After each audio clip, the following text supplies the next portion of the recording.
Alex Yoong, as is his wont, the first man out on the track, the first man to explore this first corner, this new first corner under qualifying conditions.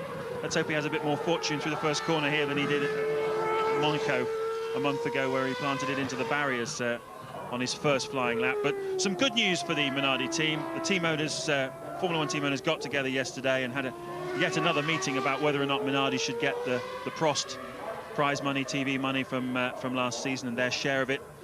And it appears that there's $8 million US, around about £5 million, heading its way towards the Minardi coffers.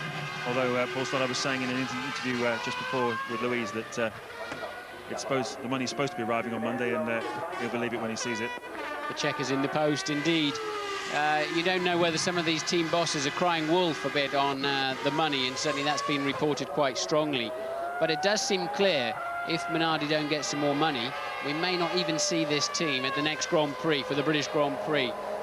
We may be down to just 10 Grand Prix teams, 20 cars for that race.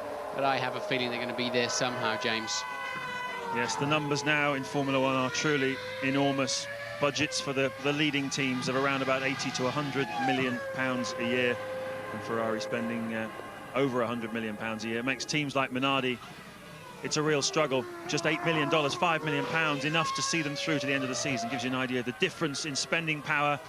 Very little development has gone on this car throughout the season. They just haven't had the cash. But they're a terrific little outfit, full of enthusiasm. Lots of people doubling up on jobs. The guy who organises the travel also does the pit boards. And they turn up every 2 weeks and they give it their best shot. Alex Yoong now, first man into the, goes a bit wide, first man into that tight hairpin for the first time.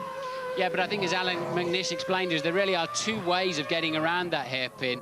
You can keep it tight and hook up on the camber on the way in, or let it run out wide. I think they're equally fast, and very much depends on how your car is handling at the time. Young's car looking very stiff in its setup. Normally, if your aerodynamics are not benign in terms of a balance not moving around, you don't want the centre of pressure underneath the car moving around too much. And when you've really got a good aerodynamicist, or a group of aerodynamicists these days, and a car that's really nicely set up in terms of being consistent, then you don't have to run the car so stiff. If you've got an aerodynamics that really is not properly sorted out, you run the suspension rock hard and just put the car in an attitude where it works best in terms of the airflow over and underneath the car.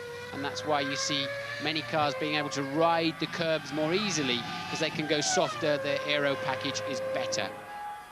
Well, Young goes through the second intermediate point, 1 minute 35.016, as he crashes over the Vidal chicane there and comes through to complete the lap. So how's he going compared to his time from this morning? 1:35.016 he set, and he crosses the line now.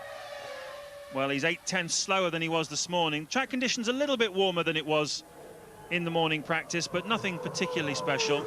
And we'll certainly only see one flying lap from Young. He is on the Michelin tyre, and as Louise was saying, the drop-off from the first flying lap to the second in the Michelins is quite severe. About 1.3 seconds in performance just goes away once the tyre's done its first flying lap.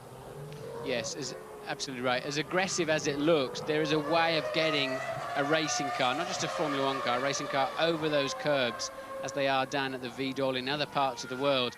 And Michael Schumacher is supreme at it. Doesn't always get it right, as we saw in our pre-show. But if you can just transfer the weight distribution and load to the outside two tires. I think what I could see in the last 2 days, it's going to be very difficult to put a car in the first row. I think going to be a clear thing for Ferrari. Second row going to be tight with McLaren, but I